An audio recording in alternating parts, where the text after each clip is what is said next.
नरेंद्र मोदी जी ने किया है और बाबा साहेब भीमराव अम्बेडकर जी ने जो रास्ता बताया उसी पर चलकर किया। देखिए, जब बाबा साहब को संविधान सभा में भेजा गया तो उसके अंदर जोगेंद्र मंडल बंगाल प्रांत के नेता थे। बंगाल प्रांत में वो इतने बड़े नेता थे कि उनके बोलने से सरकार आया और चली जाया करती थी। उनके बहुत विधायक हुआ करते थे और संविधान सभा में भी बाबा साहब को भेजने में उनका हाथ था। जिस टाइम पर बंटवारा हुआ तो उस समय पर जिन्ना ने जोगेंद्र मंडल से कहा कि आप हमारे साथ आइए, क्योंकि जो हमारे दलित समाज के लोग हैं, मुस्लिम समाज के लोग हैं, उनकी समस्या एक जैसी है। तो बाबा साहब ने उनसे मना किया कि आपके जीवन की सबसे बड़ी गलती होगी जोगेंद्र मंडल जी अगर आप इनकी तरफ गए।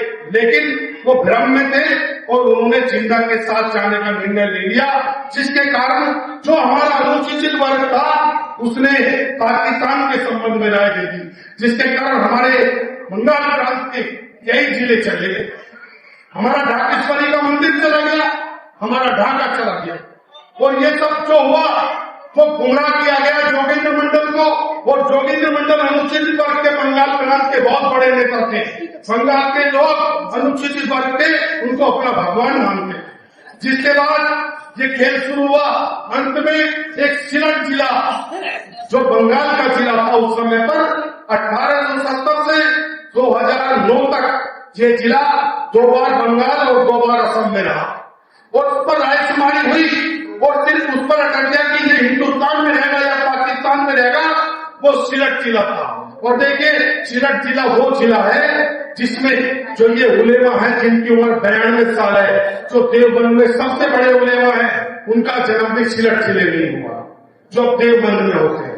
और देखिए, उसके बाद जिन्होंने जोगेंद्र मंडल जी से कहा कि वहां पर 65% हिंदुओं की संख्या है, 45% सामान्य है, 20% ओबीसी है। आप सिलट जिले में जाइए और वहां के लोगों से कहिए अनुसूचित वर्ग के कि वो पाकिस्तान के संबंध में आए।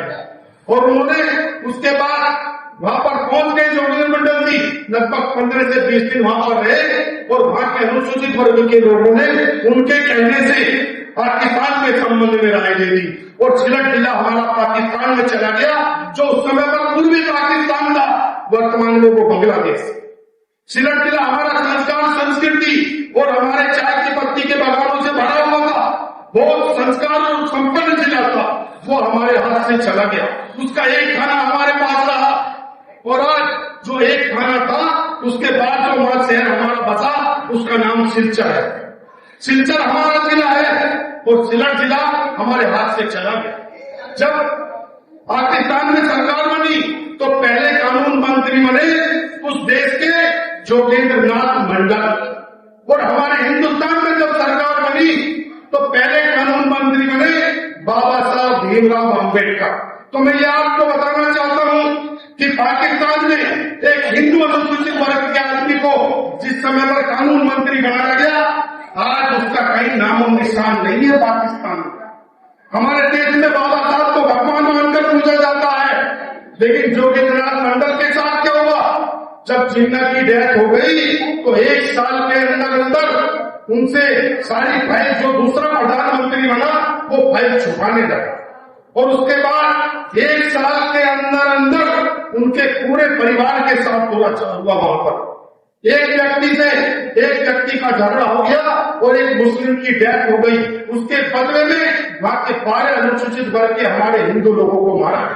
हमारे हिंदू लोग पलायन करने लगे, उनका धर्मांतरण होने लगा, उनके साथ अत्याचार होने लगे।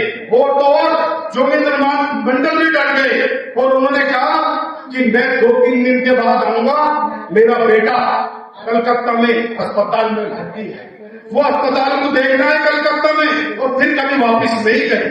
जो हमारे अनुसूचित वर्ग के लोग उनके कहने से चले गए थे, जिसके कारण हमारे कई जिले चले गए थे, वो लोग वहां पर ठगे से रह गए, उनके साथ अत्याचार होने लगे, उनकी बेटियों के साथ बलात्कार होने लगा, उनको वहां से पलायन के लिए मजबूर किया जाने लगा, जिनके कारण कई जिले चले गए थे। वो लोग कलकत्ता में आके विस्थापित हुए, टेंटों में आकर रहने लगे। जोगेंद्र नाथ मंडल उनकी सेवा के लिए जब गए तो उन्होंने उनको वहां से भगा दिया, कहा कि तुम जोगेंद्र नाथ मंडल नहीं हो, तुम मोलेनाथ जोगेंद्र नाथ मंडल हो। तो मुल्ला जोगेंद्रनाथ मंडल हो, और उसके बाद उन्होंने उसी पार्टी में आकर सदस्यता ली जिसके खिलाफ उनका निर्माण हुआ था, जोगेंद्रनाथ मंडल का। कांग्रेस की सदस्यता ली और फिर उन्होंने विधायक का टिकट मांगा तो कांग्रेस ने उनको विधायक का टिकट भी नहीं। उसके बाद वो निर्वासित जीवन व्यतीत करते करते सन 62-64 में उनकी मृत्यु हो गई। जिस आदमी के साथ लाखों लोग होते थे उनके अंतिम संस्कार में 20 लोग भी शामिल नहीं। देखिए, एक जरा सी भूल हमारे देश के लिए कितनी बड़ी घातक साबित हुई। तो मैं आप लोगों को बताना चाह रहा हूं कि ऐसे जोगेंद्रनाथ मंडल अभी भी इस समाज के अंदर जहर फैलाने की कोशिश करते हैं। और अगर किसी हिंदू से हिंदू का झगड़ा हो जाए, एक अनुसूचित वर्ग का हो, एक सामान्य वर्ग का हो, तो वो आ जाते हैं वहां पर राजनीति खेलने, जहर फैलाने। लेकिन अगर किसी मुस्लिम से किसी सामान्य वर्ग का या अनुसूचित वर्ग का झगड़ा हो जाता है तो वो कभी नहीं आता। आप देखिए कि वो हालांकि किसके पीछे है, वो है किसके साथ। ये मेरठ, हमारे मेरठ में जो जाटव गेट की धर्मशाला है, उसमें आपको पता है कि बाबा साहब की अस्थियां कलश के अंदर मौजूद है। वो मोहल्ला खाली करवा दिया गया। देखिए जाकर, आप सबको पता चलेगा। जोगेंद्रनाथ मंडल का कांग्रेस की सदस्यता ली और फिर उन्होंने विधायक का टिकट मांगा तो कांग्रेस ने उनको विधायक का टिकट भी नहीं। उसके बाद वो निर्वासित जीवन व्यतीत करते करते सन 62-64 में उनकी मृत्यु हो गई। जिस आदमी के साथ लाखों लोग होते थे उनके अंतिम संस्कार में 20 लोग भी शामिल नहीं। देखिए, एक जरा सी भूल हमारे देश के लिए कितनी बड़ी घातक साबित हुई। तो मैं आप लोगों को बताना चाह रहा हूं कि ऐसे जोगेंद्रनाथ मंडल अभी भी इस समाज के अंदर जहर फैलाने की कोशिश करते हैं। और अगर किसी हिंदू से हिंदू का झगड़ा हो जाए, एक अनुसूचित वर्ग का हो, एक सामान्य वर्ग का हो, तो वो आ जाते हैं वहां पर राजनीति खेलने, जहर फैलाने।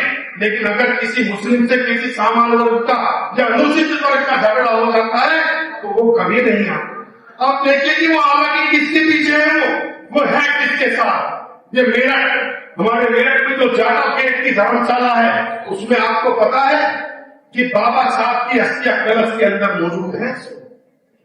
वो मोहल्ला खाली करवा दिया गया। देखिए जाकर, आप सबको पता चलेगा। मेरा आपसे प्रार्थना है कि जो भी हमारे अनुसूचित वर्ग के लोग हैं, किसी की बहकावे में ना आए। बाबा साहब ने जो संविधान लिखा है उस संविधान पर चले। और ये कहते हैं कि संविधान बदल देंगे। मैं भारतीय जनता पार्टी का कार्यकर्ता आपसे कहता हूं कि संविधान बदलने की किसी में ताकत नहीं है। किसी के हाथ नहीं बने जो संविधान पर हाथ लगा दे। और अगर उन्हें राजनीति खेलनी है तो वो राजनीति खेले, लेकिन बाबा साहब की आड़ में लेकर हमारे सही शरीफ सज्जन लोगों को गुमराह न करें, क्योंकि ये लोग दूसरे जोगेंद्रनाथ मंडल साबित होने वाले हैं हमारे समाज के लिए। और हम सब लोगों का ये प्रण है, जो हमारे लोग यहाँ पर बैठे हैं, चाहे वो सामान्य वर्ग के हो, अनुसूचित वर्ग के हो, समाज के अंदर ऐसे लोगों को एक्सपोज करना है और उनको उनकी असलियत बतानी है। अभी हमने 3 दिन पहले बाबा साहब की एक शोभा यात्रा अपने भगवतपुरे से निकाली। गणेशपुरी, भगवतपुरा, गौतम नगर, लक्ष्मणपुरी होते हुए भूमिया का पुल, और भूमिया के पुल से बाबा साहब की जो प्रतिमा है मेट्रो प्लाजा के सामने, उसमें उसका समापन किया। हजारों की संख्या में अनुसूचित वर्ग के लोगों ने उसमें हिस्सा लिया। तो मेरा निवेदन है सभी बहन भाइयों से कि बाबा साहब किसी एक जाति के नहीं है।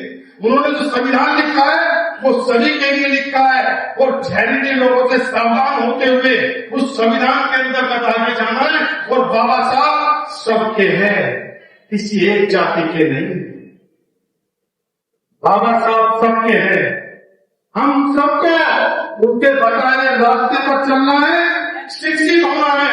उन्होंने कहा था कि शिक्षा वो शेरनी का दूध है कि जो पढ़ेगा वही धाड़ेगा। तो मेरा निवेदन है, अपने समाज के अंदर हम सब लोग ये बताएंगे, एजुकेशन के लिए सबको तैयार करेंगे, आगे बढ़ाएंगे और जहरीले लोगों से सावधान रहेंगे। मैं अगर कोई बात कहूँ कोई अपने अनुसूचित वर्ग से, उसका एक अलग असर है। अगर कुलदीप राजेश वाल्मीकि, विकास कैंप या ये लोग कहें, उसका एक अलग असर है। आप लोग समाज को समझते हैं, इन सब चालों को समझते हैं।